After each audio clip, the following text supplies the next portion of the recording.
Hello friends, welcome back to super spoken English class. दोस्तों, आज हम पढ़ने वाले हैं could have and should have. आज मैं आपको बताऊंगा what is the difference between could have and should have और हमें इनको कहाँ पे यूज करना होता है। बहुत सारे लोग को इसमें डाउट होता है कि सर कहाँ पे हमें कुड हैव लगाना है, कहाँ पे शुड हैव लगाना है। यदि कुड हैव और शुड हैव लगाना है तो इनके साथ वर्ब का कौन सा फॉर्म लगाना होता है। बहुत सारे लोग इसमें गलतियाँ करते हैं।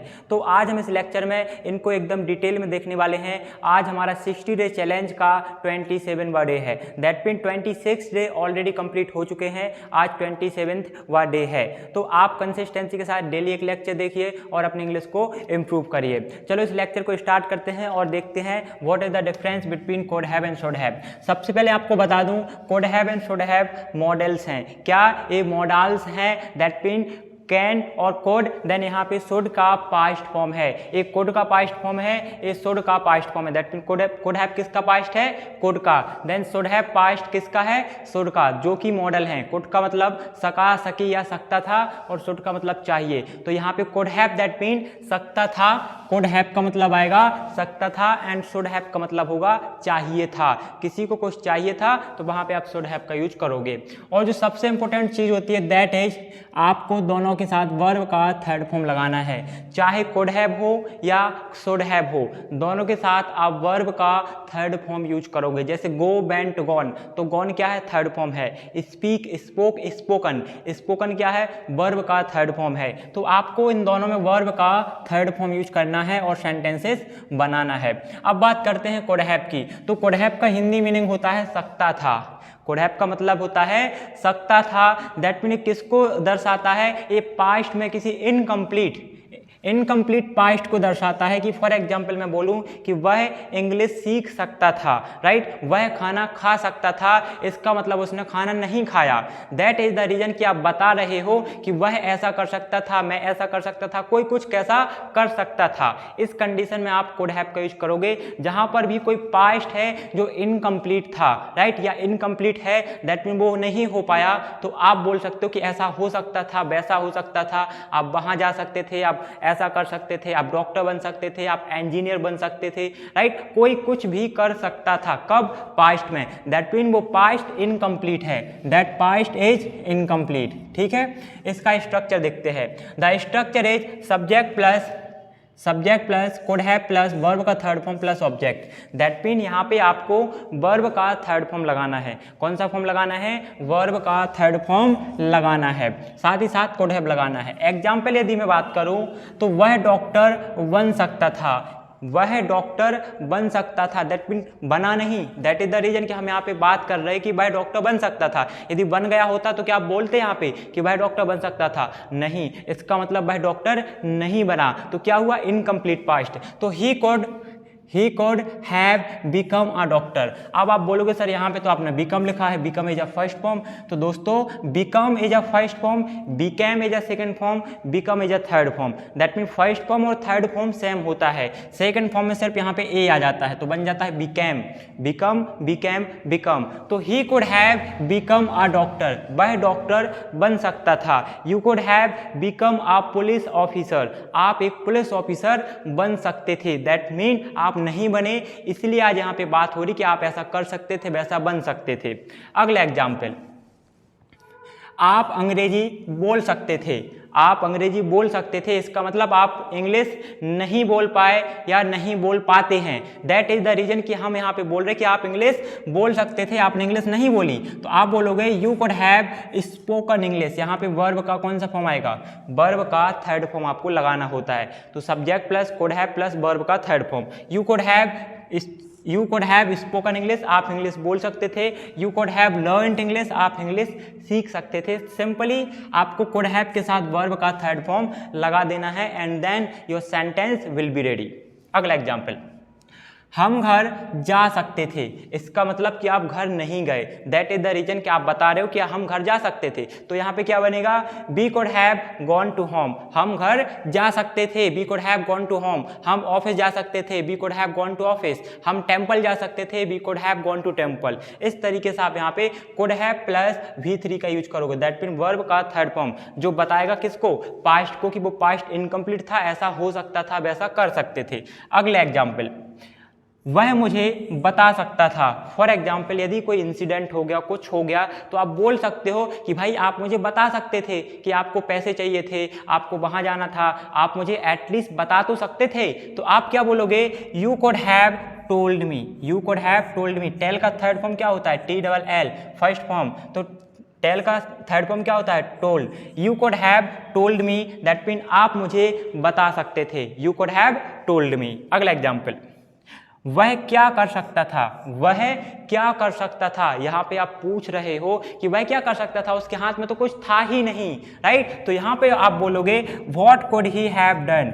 What could he have done, वह क्या कर सकता था। This is double interrogative sentence है। कौन सा सेंटेंस है? This is double interrogative sentences. इसको मैं बताऊंगा अभी कैसे बनाना है। अगले एग्जाम्पल, आप मोबाइल खरीद सकते थे। आप मोबाइल खरीद सकते थे, that mean you could have bought a mobile. Buy का थर्ड फॉर्म क्या होता है? वॉट होता है। That is BOUGHT, bought. इसका फर्स्ट फॉर्म क्या होता है? Buy. Buy is a first form, bought is a third form. You could have bought a phone, you could have sold a mobile. आप मोबाइल बेच सकते थे। तो आपको वाई या सेल के लिए वर्ब का थर्ड फॉर्म लगाना है and then your sentence will be ready. Now the question is that कि यदि आपको नेगेटिव सेंटेंस बनाना है तो आप क्या करोगे? तो नेगेटिव सेंटेंसेस बनाने के लिए इट इज़ वेरी सिंपल। यदि आप नोट करना चाहो तो जल्दी से नोट करिए या फिर इसका स्क्रीनशॉट लीजिए, मैं इसको इरेज करूंगा, ठीक है। Now we have to see negative sentences कि how do we have to make negative sentence. हमें इनके नेगेटिव सेंटेंसेस कैसे बनाना है। तो नेगेटिव सेंटेंस बनाने के लिए हमें कुछ नहीं करना, simply we will have to use of, किसका यूज करना है? Subject plus could plus not plus have plus verb का third form plus object. Simple सा स्ट्रक्चर है। आपको कोड लगाना है, नॉट लगाना है, वर्ब का third form as it is रहेगा, नॉट आप दोनों के बीच में लगा दोगे। जैसे कि वह इंग्लिश नहीं बोल सकता था, तो he could not have spoken English. He could not have spoken English. वह अंग्रेजी नहीं बोल सकता था। He could not have spoken English. आप मोबाइल नहीं चला सकते थे, तो आप यहाँ पे बोलोगे you could not have operated mobile. You could not have operated mobile. Operated mobile, आप मोबाइल नहीं चला सकते थे। वह घर नहीं जा सकता था, आप खाना नहीं खा सकते थे। You could not have eaten food, you could not have buy something, you could not have spoken English. इस तरीके से आप नेगेटिव बनाओगे। यदि वहीं पे आपसे बोलो कि आपको इसके इंटरोगेटिव सेंटेंसेस बनाने हैं, तो सिंपली आप कोड को पहले यूज करोगे। कोड प्लस सब्जेक्ट आएगा प्लस हैव प्लस वर्ब का थर्ड फॉर्म लगाओगे and then you will use of object in the last, there will be question mark. Last में क्वेश्चन मार्क जरूर लगाना है। एग्जाम्पल यदि देखें तो बनेगा could you have eaten food. क्या आप खाना खा सकते थे? Eaten food. Could you have eaten food. क्या आप खाना खा सकते थे? Could you have gone to home. क्या आप घर जा सकते थे? Could you have beaten him. क्या आप उसे पीट सकते थे?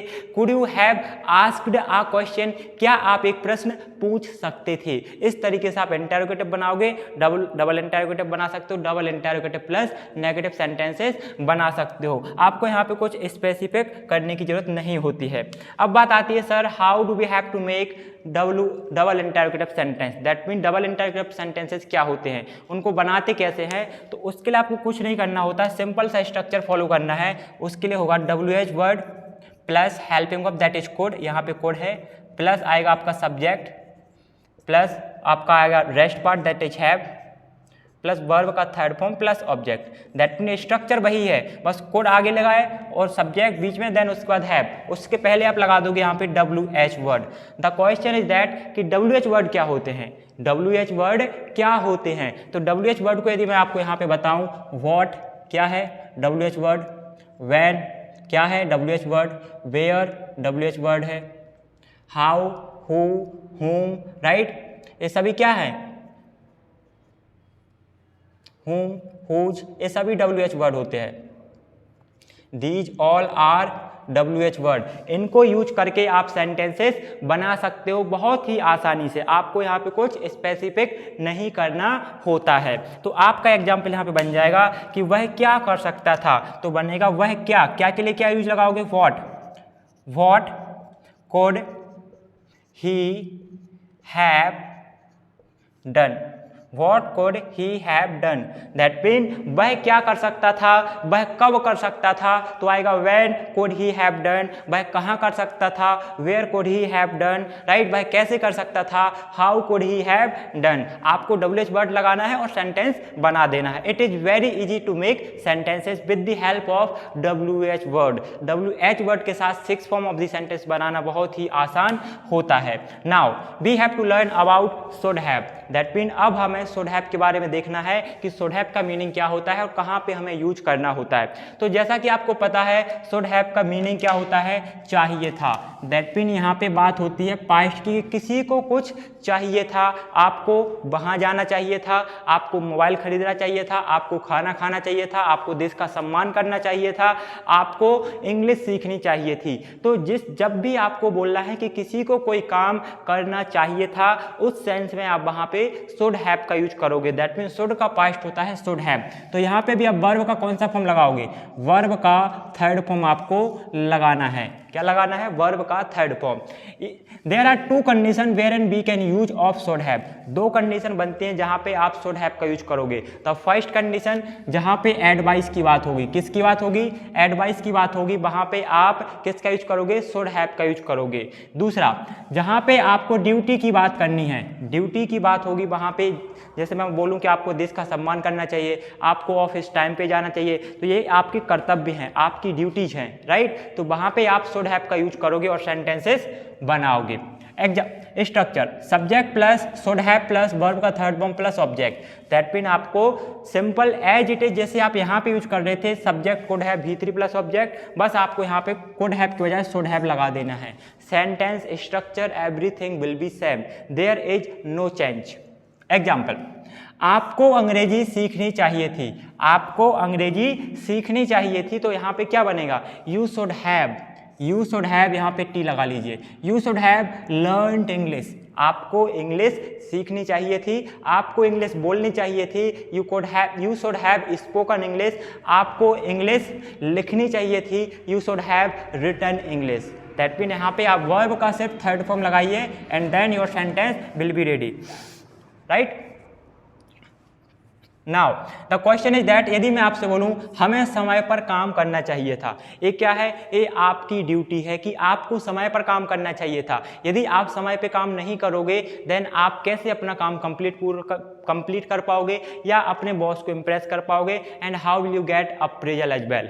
तो आपको यहाँ पे बोलना होता है कि हमें समय पे काम करना चाहिए, that mean this is your duty. तो आप बोलोगे we should have worked on time, we should have worked on time, हमें समय पर काम करना चाहिए था। या हम बोल सकते हैं आपको समय पर प्रोजेक्ट कंप्लीट करना चाहिए था, you should have completed project on time. That means समय पर करना चाहिए था। तो ये क्या हुआ आपकी, दिस इज योर ड्यूटी। ये क्या है आपकी, यहाँ पे ड्यूटी की बात है, यहाँ पे आपकी एडवाइस की बात है।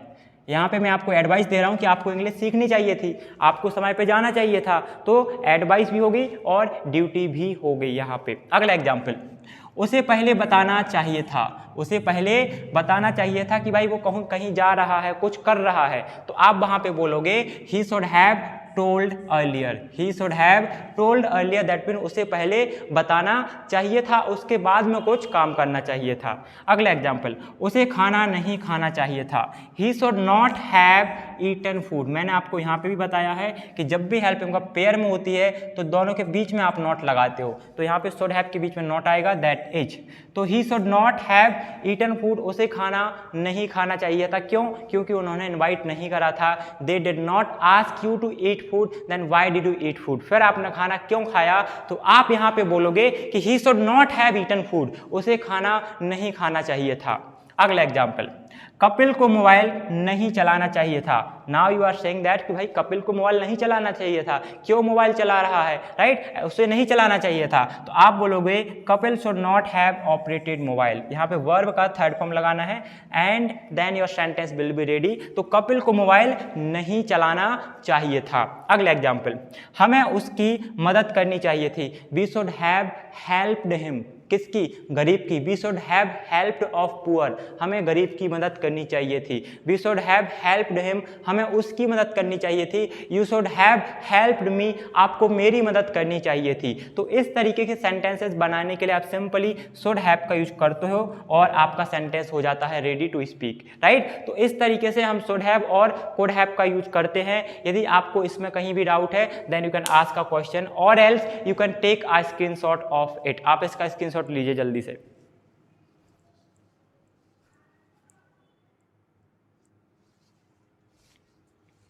ओके, आई होप आप लोगों ने इसका स्क्रीनशॉट ले लिया होगा।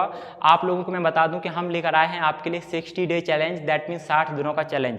तो आप लोगों को डेली इस सीरीज को फॉलो करना है, इस कोर्स को कंप्लीट करना है। डे 1 से आपको लेक्चर देखने हैं और डे 60 तक देखना है। आप यदि सारे लेक्चर देखते हो तो मैं गारंटी से बोल सकता हूं कि विद इन 60 डे आपका कम्युनिकेशन स्किल नेक्स्ट लेवल का हो जाएगा। दैट मीन आपकी इंग्लिश बहुत ही अच्छी हो जाएगी। साथ ही साथ यदि आप हमारी ऑफलाइन क्लासेस ज्वाइन करना चाहते हो तो आप हमारे ऑफलाइन सेंटर विजिट कर सकते हो। यदि आप ऑफलाइन नहीं आ सकते, in that condition you can join us in online way. तो आप हमें ऑनलाइन भी ज्वाइन कर सकते हो, हम ऑनलाइन क्लासेस भी प्रोवाइड करते हैं। तो आप हमारे कॉन्टैक्ट नंबर पर कॉन्टैक्ट करिए एंड देन बताइए कि आप ऑनलाइन क्लास ज्वाइन करना चाहते हैं। साथ ही साथ आप हमारा व्हाट्सएप ग्रुप ज्वाइन करिए, आपको लिंक डिस्क्रिप्शन बॉक्स में मिल जाएगी। उससे क्या होगा, जो हम टॉपिक यहाँ पे पढ़ते हैं इसकी वहाँ पे हम प्रैक्टिस शीट भी अपलोड करते हैं। तो वहाँ पे आपको आसानी से इसकी प्रैक्टिस शीट मिल जाएगी, आपको इसकी प्रैक्टिस शीट सॉल्व करनी है। So thank you so much guys for watching this video. If you feel that this video is informative so share with your friends and tell them कि उनको भी ये video देखना चाहिए, उनको भी ये 60 दिनों का चैलेंज पूरा करना चाहिए। तो मिलते हैं अगले लेक्चर में और सीखते हैं कुछ नया।